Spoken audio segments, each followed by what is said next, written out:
ബില്ലടയ്ക്കാത്തതിന് fuse ഊരിയ KSEBയോട് യുവാവിന്റെ വിചിത്രമായ പ്രതികാരം.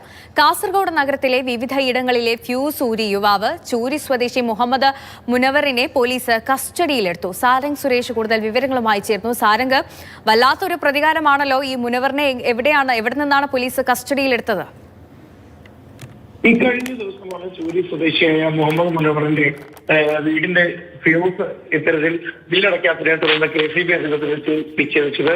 അതിനെ തുടർന്ന് ബില്ല് അടച്ച് വീണ്ടും ആ ഫ്യൂസ് പുനഃസ്ഥാപിക്കുന്നതിന് പകരം ഒരു പ്രതികാര നടപടി എന്നുള്ള രീതിയിലേക്കാണ് ഈ യുവാവ് പിന്നീട് കടന്നത്.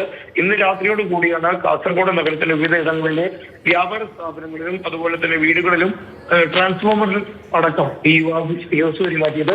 പ്രധാനമായും ഇയാളുടെ ഇടപെടൽ കാരണം അല്ലെങ്കിൽ ഈ ഇത്തരത്തിലുള്ള ഒരു ശ്രമം കാരണം നെല്ലിക്കുന്ന് കാസർഗോഡ് സെക്ഷനുകളിലെ വിവിധ ഇടങ്ങളിൽ വൈദ്യുതി മുടങ്ങുന്ന ഒരു സാഹചര്യം ഉണ്ടായി. പിന്നീട് KSEB അധികൃതർ നടത്തിയ പരിശോധനയിലാണ് ഇത്തരത്തിൽ ഫ്യൂസ് ഊരി മാറ്റിയ നിലയിൽ കണ്ടെത്താൻ സാധിച്ചത്. ഉടനെ തന്നെ പോലീസിന് വിവരം അറിയിക്കുകയായിരുന്നു. പിന്നീട് CCTV ദൃശ്യങ്ങളുടെ എത്തത്തിന്റെ സഹായത്തിൽ മുഹമ്മദ് മുനവറിനെ കാസർഗോഡ് ടൗണിൽ വെച്ച് തന്നെ ശരി സാരംഗ്, കാസർഗോഡ് നഗരത്തിലെ വിവിധ ഇടങ്ങളിൽ ഫ്യൂസ് ഊരിയ യുവാവിനെയാണ് പോലീസ് പിടികൂടിയത്. KSEBയോടുള്ള ഒരു പ്രതികാരത്തിന്റെ ഭാഗമായിട്ടാണ് ഒരു പറ്റം മനുഷ്യരെ ബുദ്ധിമുട്ടിലേക്ക് ഈ യുവാവാക്കിയത്.